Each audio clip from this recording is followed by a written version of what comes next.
ಆದಷ್ಟು ಬೇಗ ನನ್ನ ಪತಿಗೆ ಬಿಡುಗಡೆಯಾಗಿ ಪ್ರೇಮ್ಗೆ ಕಂಡು ಬರುವಂತೆ ಆಶೀರ್ವದಿಸುವಂತ ನಿನ್ನಲ್ಲಿ ಸೆರೆಗೊಂಡು ಬೇಡಿಕೊಳ್ತೀನಿ ತಾಯಿ.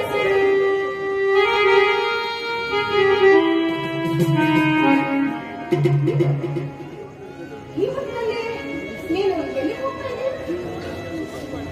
ಜೀವನ ಮುಚ್ಚಿ ಸಿಗೋ ಕಡೆ, ಪರಲೋಕ ಯಾತ್ರೆಯ ಪಥವಿರುವ ಕಡೆ. ಏನ್ ಹೇಳ್ತಾ ಇದ್ದಾರೆ? ಜೀವನ ನಿಮ್ಗೆ ಇಷ್ಟ ಬೇಕಾ? ಬೇಸರವಾಗುತ್ತೆ? ಏನ್ ಮಾಡಿ ಹೇಳಿದೆ? ನನ್ನಿಂದಾಗಿ ನಿಮಗೆ ಅದೆಷ್ಟು ತೊಂದರೆ ಬಂತಲ್ವೇ? ಅದೇ ಈ ರೀತಿ ಮಾತಾಡ್ತಾ ಇದ್ದಾರೆ.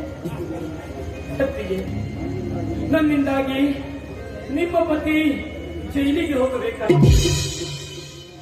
100 ಜನ ಆಡೋ ಮಾತಿಗೆ ನೀವು ಬಲಿಯಾಗಬೇಕಾಯಿತು.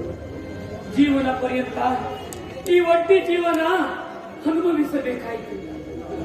ಇದೆಲ್ಲ ವಿಧಿಯಲ್ಲಿ ಇರುತ್ತೆ. ಆ ದೇವರ ಆಡಿಸಿದಂತೆ ನಾವು ಮಾಡಲೇಬೇಕು. ಅದಕ್ಕೆ ನೀನೇ ಇಷ್ಟೊಂದು ಚಿಂತೆ ಮಾಡ್ತಾ ಇದ್ದೆ. ನೀನು ನಮ್ಮ ಪತಿ ವಿರುದ್ಧ ಬಾಲ್ಯದಿಂದಲೂ ಪ್ರೌಢತೆವರೆಗೂ ಮಾಡಿದ ಸಹಾಯವನ್ನ ಎತ್ತಿ ಬಂದು ತೀರಿಸೋದಕ್ಕೆ ಸಾಧ್ಯವಿಲ್ಲ. ಆದರೂ ನೋಡೋ ಸಮಾಜಕ್ಕೆ, ಹಾಡಿಕೊಳ್ಳೋ ಮನುಕುಲಕ್ಕೆ ನಾನಿರುವುದು ಸರಿಯಲ್ಲ. ಅದರಲ್ಲೂ ನಿಮ್ಮ ಪತಿ ಮನೆಯಲ್ಲಿಲ್ಲ. ಒಂಟಿಯಾದ ನಿಮ್ಮ ಜೊತೆ ನಾನಿದ್ದರೆ ದುರ್ಜನರ ವಾಗ್ದಾನ ಎಲ್ಲಿ ನಿಮ್ಮ ಮನಸ್ಸು ಘಾಸಿಗೊಳಿಸುತ್ತದೆಯೋ ಅನ್ನೋ. ಆಡಿಕೊಳ್ಳೋ ಸಮಾಜಕ್ಕೆ ಹೆದರಿದ್ರೆ ನಾವು ಈ ಸಮಾಜದಲ್ಲಿ ನೋಡು, ಎಲ್ಲರೂ ಮಾತಾಡ್ತಾರೆ ಅಂತ ನಾವು ಈ ರೀತಿ ಇರೋದಕ್ಕೆ ಸಾಧ್ಯ ಇಲ್ಲ. ಅದಕ್ಕಂತ ನಾವು ಧೈರ್ಯ ಹೋಗಿದ್ದೇವೆ. ಇದ್ದು ಜಯಿಸಬೇಕು. ಅದೇ ನಿಜವಾದ ಮಾನವನ ಮಕ್ಕಳು, ನಿಜವಾದ ಮಾನವನ. ಎಂತಹ ಬುದ್ಧಿವಂತೆ ನೀವು!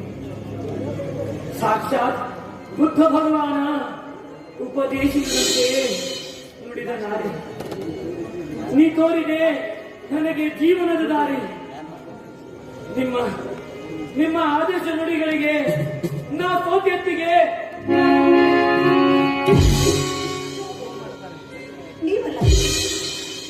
ನೀವು ನುಡಿದಂತೆ ನನ್ನ ಧೈರ್ಯವಿದೆ. ನಾನು ನುಡಿದಂತೆ ನಡೆಯದ ಅದೇ ನಡೆ. ದಯವಿಟ್ಟು ನನ್ನ ಪತಿ ದೇವರು ಬರುವವರೆಗೂ ನೀವು ಮಾತ್ರ ಈ ಮನೆ ಬಿಟ್ಟು ಎಲ್ಲಿ ಹೋಗೋದಿಲ್ಲ ಅಂತ ನನ್ನ ಮೇಲೆ ಹೊತ್ತಿಗೆ ಹಳೆಯದನ್ನೆಲ್ಲ ಮತ್ತೆಗೆ ಯಾಕೆ ನೆನೆಸ್ತಾ ಇದ್ದೀರಾ?